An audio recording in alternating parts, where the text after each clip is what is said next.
அஸ்ஸலாமு அலைக்கும். Welcome to Shala's recipes. இன்றைக்கி என்ன ரெசிபி பார்க்க போகிறோம்னா ஸ்நாக்ஸ் ரெசிபி தாங்க பார்க்க போகிறோம். Egg plan fingers. வாங்க எப்படி செய்யலான்னு பார்க்கலாம். ஒரு எக் பிளான் எடுத்துக்கலாம். இது ஓரத்தை கட் பண்ணிடுங்க. மேலே உள்ள ஸ்கின்னை நம்ம ரிமூவ் பண்ணிடலாம்.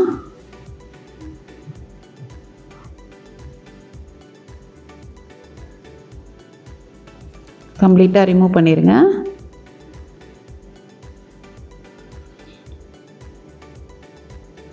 ரொம்ப ஈஸியான ரெசிபி, குயிக்காக நம்ம ரெடி பண்ணிடலாம்.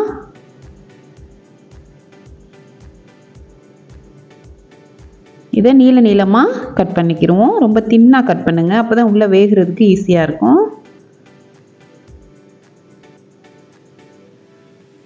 இந்த மாதிரி நீள நீளமாக கட் பண்ணிக்கலாம்.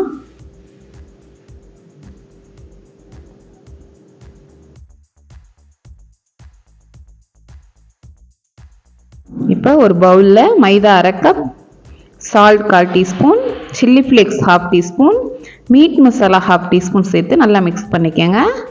இது ட்ரை இன்க்ரீடியன்ட்ஸ் தான், இதில் தண்ணி எதுவும் சேர்க்க தேவையில்லை. இன்னொரு பவுலில் ஒரு எக் சேர்த்து நல்லா பீட் பண்ணிக்கோங்க. இப்போ எக் பிளான்ட் எடுத்து தண்ணியில் நல்லா வாஷ் பண்ணிக்கோங்க. இது நார்மலான தண்ணி தான்.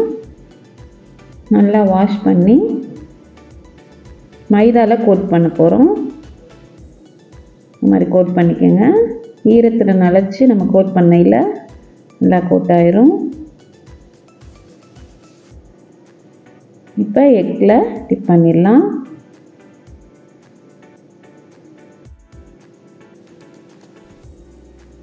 கார்ன்ஃப்ளெக்ஸை நான் க்ரஷ் பண்ணி வச்சுருக்கேன்.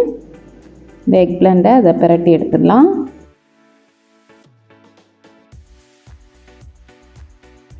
எண்ணெயை ஒரு மீடியம் ஹீட்டில் காய வச்சுக்கோங்க. இப்போ நம்ம எக் பிளான்ட்டை அதில் சேர்த்துடலாம். நல்லா அகலமான பேனை எடுத்துக்கோங்க, அப்போ தான் இது பொரிக்கிறதுக்கு ஈஸியாக இருக்கும். இந்த மாதிரி எல்லா எக் பிளான்ட்டையும் நம்ம சேர்த்துடலாம்.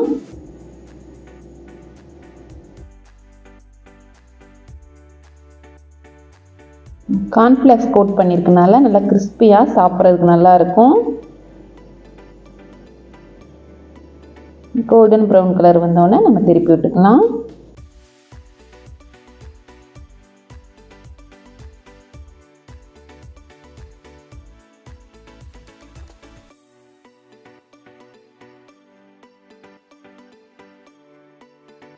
நல்லா கிறிஸ்பி ஆகிற வரை வேக விடுங்க மீடியம் ஹீட்டில்.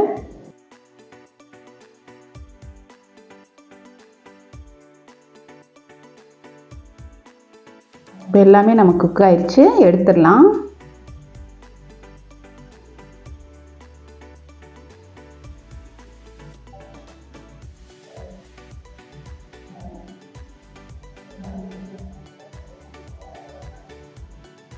சாஸோடு சர்வ் பண்ணுங்கள். கிறிஸ்பியான எக் பிளான் ஃப்ரை சூப்பராக தயாராகிடுச்சு. நீங்களும் ட்ரை பண்ணி பாருங்கள். ட்ரை பண்ணி பார்த்துட்டு எப்படி இருக்குன்னு எனக்கு கமெண்ட்டில் சொல்லுங்கள்.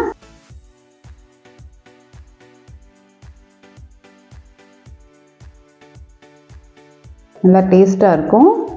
நீங்கள் ட்ரை பண்ணி பாருங்கள். தேங்க்ஸ் ஃபார் வாட்சிங். பாய்.